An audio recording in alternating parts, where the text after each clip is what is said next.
Hi, it's Annie Simon Layton, reporting to you from, once again, the Los Angeles Music Center. I came here earlier in the evening in hopes to see if there was some semblance of a sunset that I could catch from between those buildings. There's a wee bit, but it's not the ideal spot. It's very low, sea level wise. Also, when the sun is setting, the lighting is even more noticeable. For instance, there's a beautiful pool behind me. Not a swimming pool per se, but the kind of pool you could hang out at and have some lively chats with someone. And then it has lighting coming from floating atop. I don't know how many inches deep it is, but it certainly adds to the ambiance of this place. I'm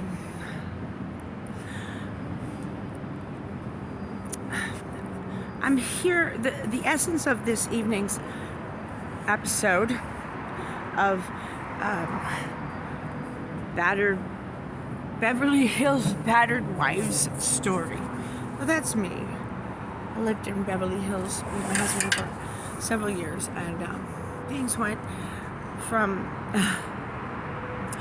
romance and to ridiculous pretty quickly.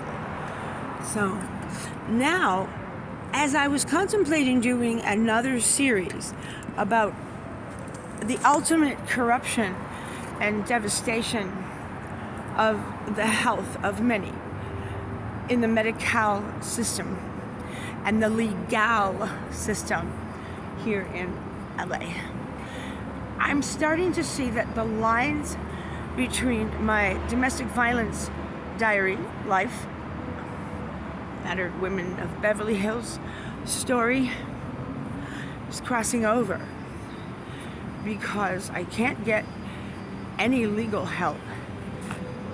Everyone's corrupt. Public defenders won't do anything for you.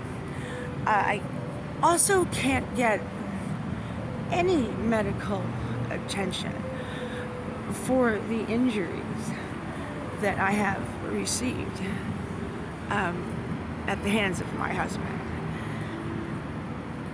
And so I can't get justice, and I can't get the surgery that I require. So, it's the ultimate feeling of being utterly unsafe, totally out of sync with what I thought were my unalienable rights as a citizen of the United States of America. Bill laughs at me and says, you ain't got no rights as a citizen of America. I said, Bill, stop saying I don't have any. Just start realizing, if you want to rephrase that, I don't have the ability to assert the rights that I have. You can't take the rights out of the citizen,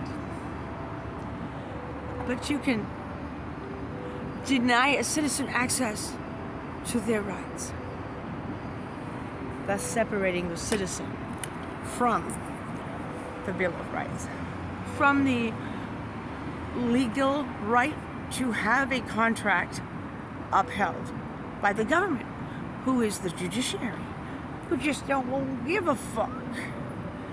Alright, so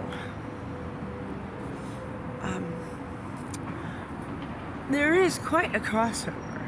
So, and I do intend to do these two subjects as separate episodal stories, although both of them will overlap and intertwine. And in the end, not only one head will roll, but perhaps two, if I do this right. So, to put it mildly, let me take a seat over here in this gorgeous garden. I think This is the cutest thing. And it's free. Anyone can walk into the LA Music Concert Hall and meander right now through the rocks, not the sand, through the rock garden. There's a table made of a stump to put your beverage on, and just sit in a chair in a garden, free of charge. And I parked my car right outside at a meter, hoping it won't get towed. So the crossover became very complex and noticeable to me today, because the injuries that I have incurred have mounted up and accrued, and some of them are the result of Bill's physical abuse of me. Forget the emotional, that's a whole nother ballgame. So I ask him and beg him, plead that he will join me as a partner in my pursuit of healthcare. I hear these cute young voices on the phone as call center reps, and they've been trained to lie and deny and delay.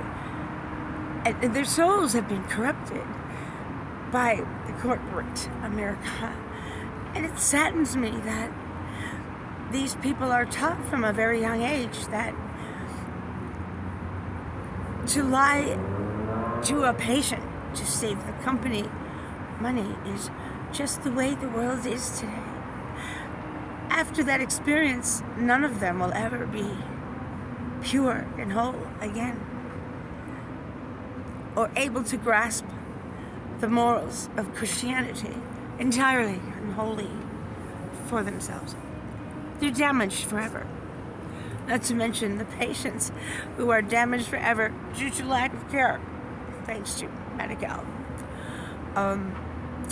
So then, Bill will agree to help me make a few calls, and he'll hold my hand and be really sweet, only because he wants sex that night. He'll help me for a day or an hour, and then he'll quit and be very obstinate. And when I give him a list of things I need him to do, I ain't doing it. I don't have time to do all that. But you said you would help me. So now we're fighting about the fact that I need Bill's help and participation and finding a solution to the horrible deeds that he has perpetrated upon me. He can't handle the truth. He gets embroiled and he gets down in the trenches with me, and he realizes the extent of the damage that he's done, and he begins to hate himself and resent me for pointing out what a pathetic, heinous, and egregious Ebenezer Scrooge he really is. And then he becomes even more vicious, even more abusive, and even violent. I can't ask him to help me because I can't stand to be around him anymore.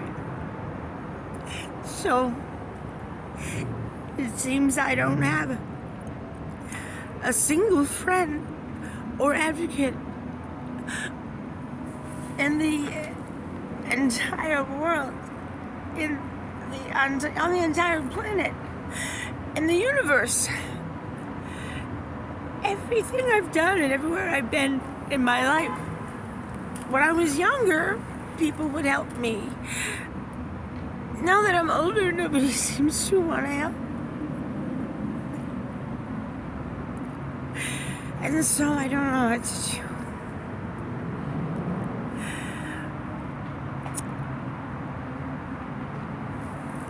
Thank you for listening, and I hope to be back with you very soon.